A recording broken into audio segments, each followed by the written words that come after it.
let's move ahead with inheritance. So guys, for inheritance, just for the sake of simplicity, I'll create one new package. So I'll say inheritance. Okay, again, inheritance is the basic method. We should all be aware like how inheritance works. So for inheritance, like let's say this is my main method, right? Application. Let me close this. Okay, so I have a main method application. This is my main method from where the code execution will start. Okay, so you'll have to have a couple of methods. So let's say I'm creating one more method.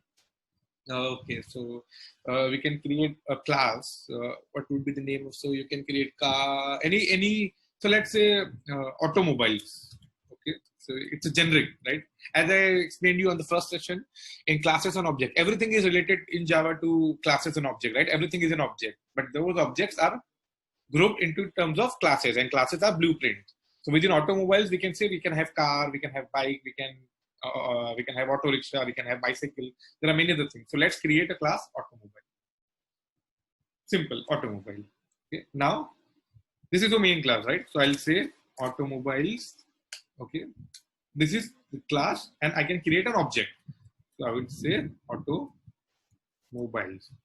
Either I can do like this, and then I can say automobiles equals to new automobile. Or the other way is, see, when you have to have, when you want to access this automobiles variable in many functions within over here, there would be many methods, right, over here. Then the best practice is you can create this inside a class. Okay, and each and every method can access this particular automobile. Since this is a static, you will have to have this static. And if there is any method over here, yesterday we saw, right? If there is any method which is non-static, say I'll say set name, let's just print, and I'll say automobile. See, there is no error for this, right? Equals to new automobile. This. See, so here there is no error, but here we'll get an error.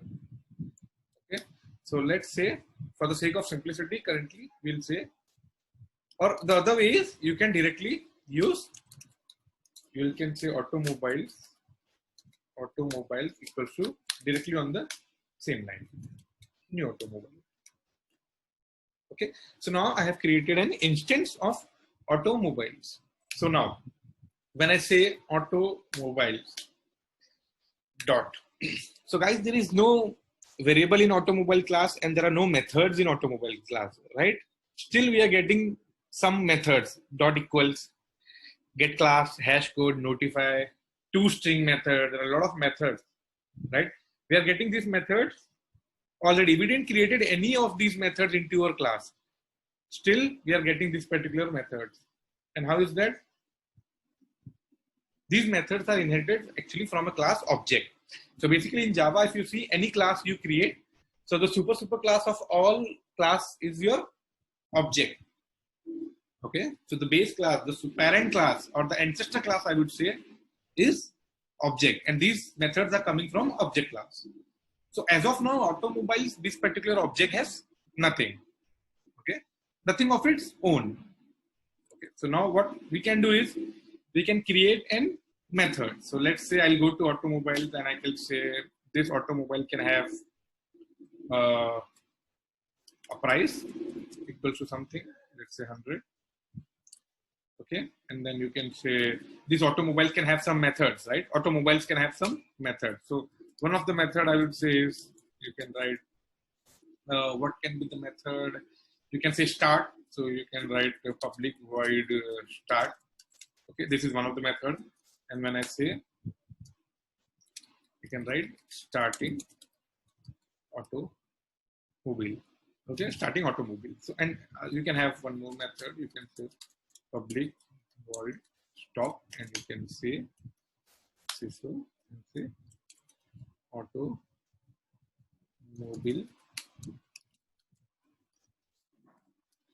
stop. Okay, simple. We have two methods. Now when I go to automobiles, let's say I write automobiles dot. So you can see price. Apart from that, what was the method? Start method, and we can have stop method. Okay, so I say automobiles. This we have seen, right? How do we access So guys, initially when we saw, we were creating two classes in the same file, right? We were creating two classes in the same file, but now I'm using a separate class. So don't get confused. This class initially we had created over here, okay, somewhere over here, like this, in the same file. So now we have just created it into a different file. Okay, so everything remains the same, right? You are creating an object and you are accessing. Now when I print this, it will say automobile.start. So it's printing starting automobile. In a similar fashion, you can say automobile.stop. Okay, it will print automobile stop. So this is like we have created a class, and we have after creating the class, we have created object of that particular class, and we are accessing the methods. Simple, guys. So this we have already seen.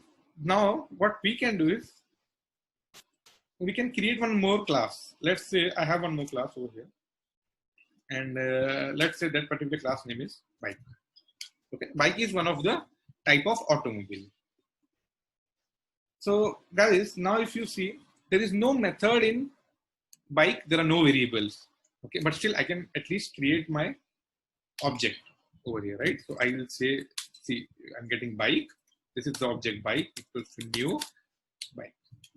Now when I say bike dot, again I'll get nothing. These are the methods coming from your object class. Okay, so bike has no variables and no method of its own. So when I write a method over here, we saw that from here, right? If you write a particular method and when you say bike dot, you will get that particular method. Now what I want to say is automobile is my class, right? It's a parent class, and I have many child for that particular automobile.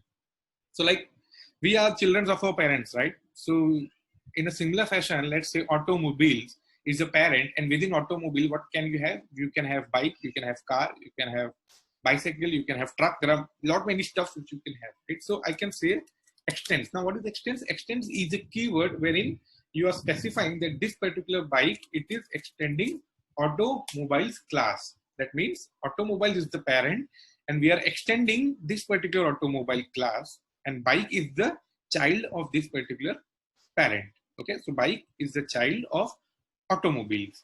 Now automobiles has some methods, right? These are the methods belonging to automobiles. So as we say, we inherit from our parents, right? Since we are the children of our parents, we inherit some properties, some method, like we inherit the color, like you can say the child is tall, right? So we usually say like he is like the way his father is tall, even the child is tall, right? So we are inheriting something, right? We have something in genes, right? So in the similar fashion, we say when a child is inheriting a parent, he is also inheriting some of its methods. Now we did nothing, right? Still the bike class has no methods of its own. But now when I go here and I say bike dot, I'm getting price and I'm getting some methods, start and stop, right? These start and stop methods are not from the bike class. These methods are from the automobiles class.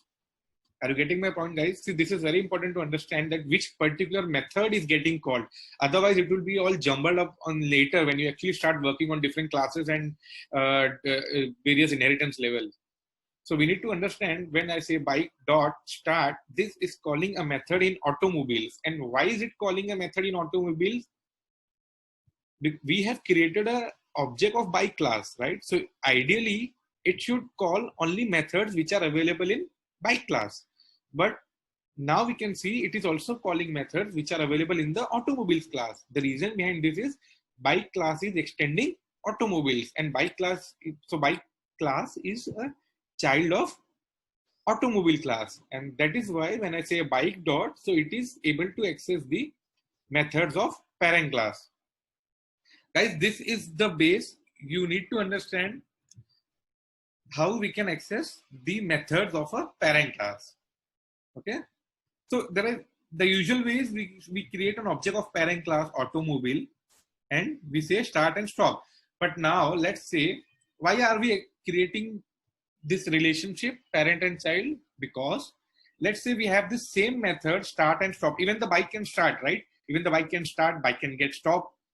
So if you don't extend, you will have to write the same method over here again. So that Java I mean, you can write, but the basic concept of Java and inheritance and the main concept of OOPS is reusability, right? Your code should be reusable.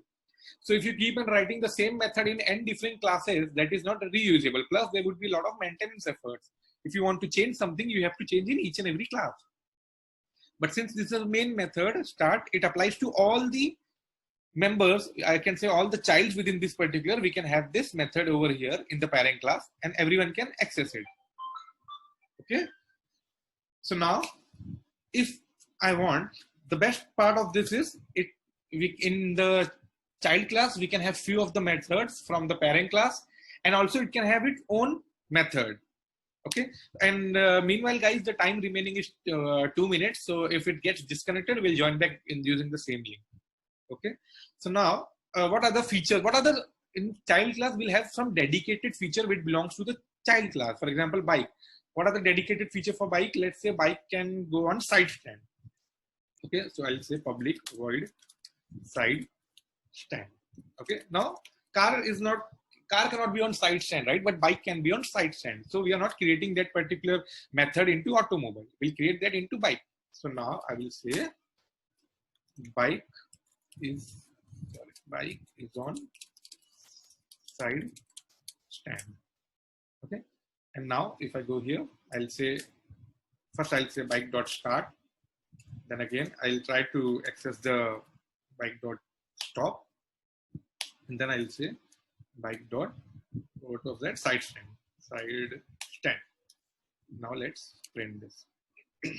So starting automobiles, automobile stop. Again, starting automobiles, automobile stop. And then bike is on side stand.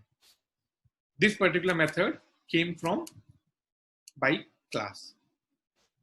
Okay, so using an object, guys, it's less than 1 minute, so I think at any moment it can get disconnected, so we'll join back using the same link.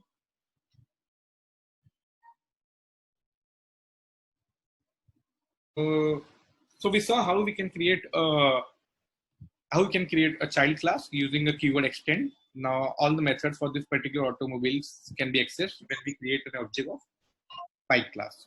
So here we saw when you create an object of bike class, you can say bike.start. Now this is coming from parent class. Okay, same goes for this. This is coming from parent class, and same goes for this is coming from child class. Okay, guys. Now, one best feature about inheritance is you can also override some of your methods which are actually present in parent class. Okay, so there are two ways how we can override. Let's say one simpler way is we can directly create a method.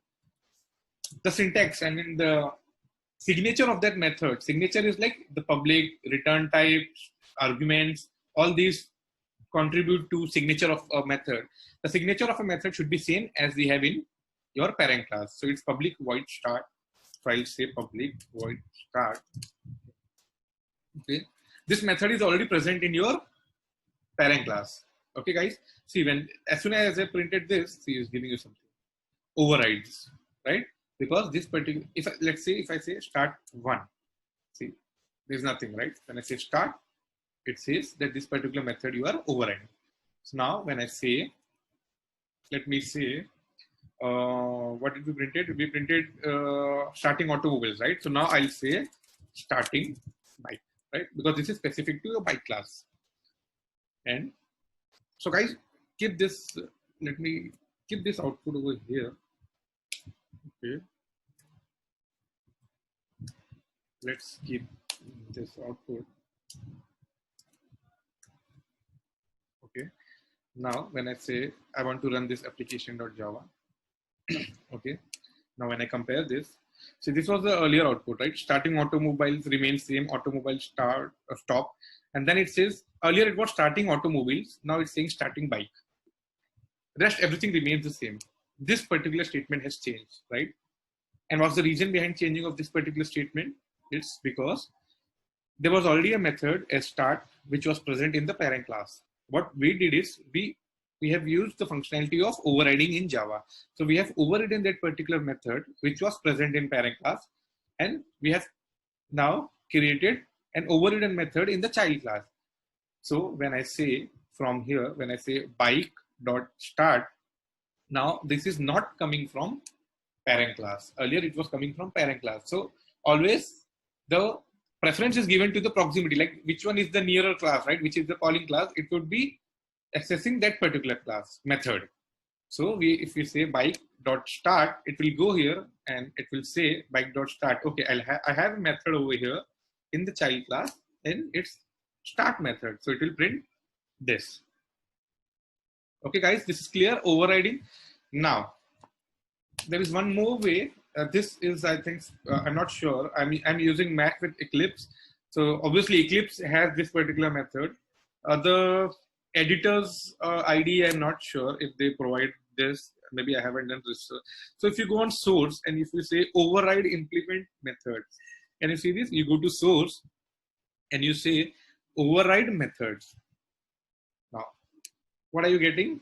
You are getting all the methods which are present in your automobiles.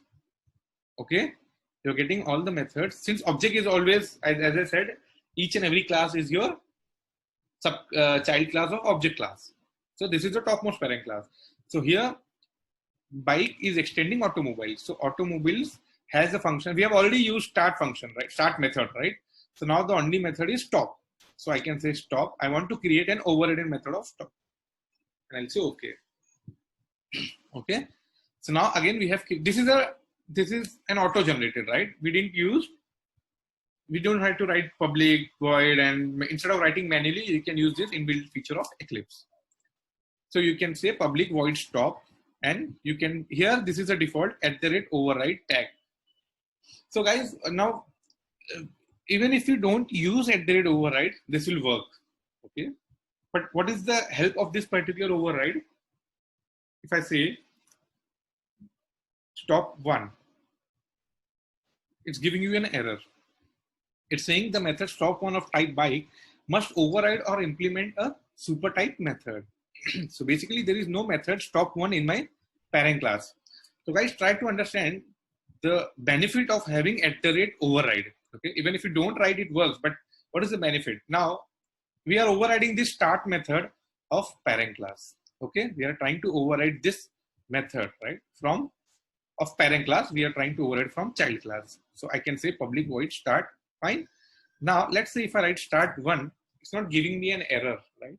It's creating a method start1 of this particular class bike. It says, okay, fine, this is a method and this belongs to class bike. There is no concept of overriding. But actually what was my motto is, I wanted to override this particular method. But now, since I haven't used the keyword override, it's not giving me an error. Okay. But when I use the keyword override, and when I say that stop1, it's giving me an error, because once you use override, it has to match one of the signature of the parent class. Okay. It has to match one of the signatures of the parent class. Okay. So this is not possible over here. Even if you remove this, guys, if I remove this, it will work. And if I say stop1, it will work. But you can have this override method as well. There's one more thing now. So we have seen the concept of inheritance. Basically, how do you inherit some property or method from your parent into your child? Now, I'll say printing, I'll say, no, sorry, this is stopping, right? So I'll say stopping.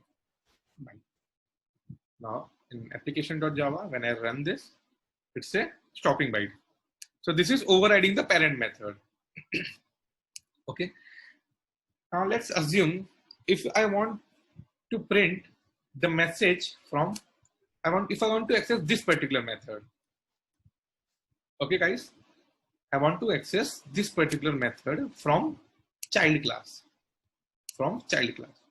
So over here, if I say I have a main, let's just assume, I'm just assuming.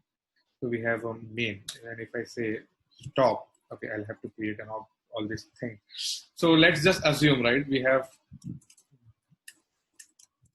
bike dot Okay, so instead of creating object and all those things, let's not complicate things. Let's just try to understand over here.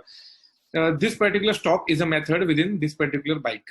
Okay, so in a simpler term, if I want to access this particular stop method, which belongs to parent class, how can I do that?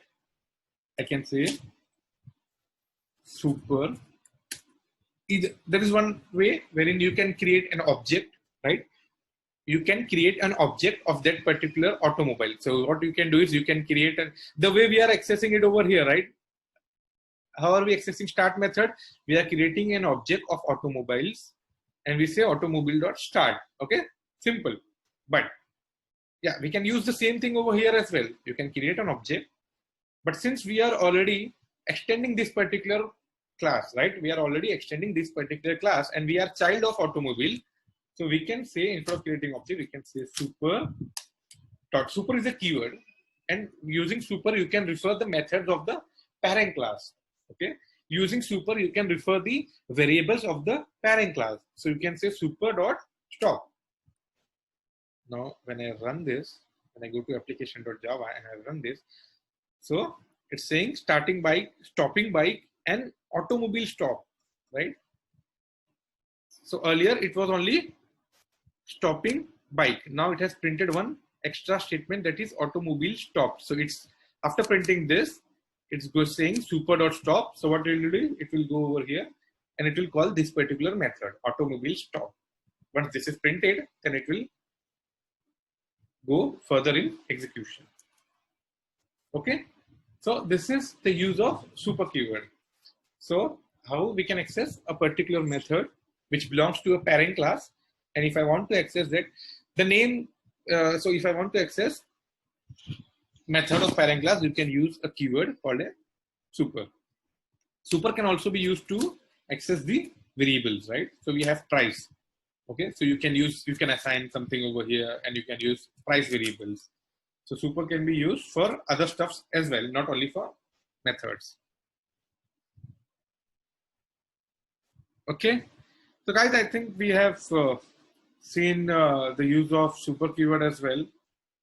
And let's say if I want to use set number or something, let's do one number example as well. So if I say public void, I'll say set number. This is a method. Now, in this also I'll create okay, we already have price, right? So let's say set price instead of using set number. Okay. Now what I'll do is I'll use the same over here. I'll say integer price equals to 50. Let me see if there was any value. Here the price is 100, right? And here the price is 50. So I'll say integer price equals to 50. Now when I say print price, it's printing price.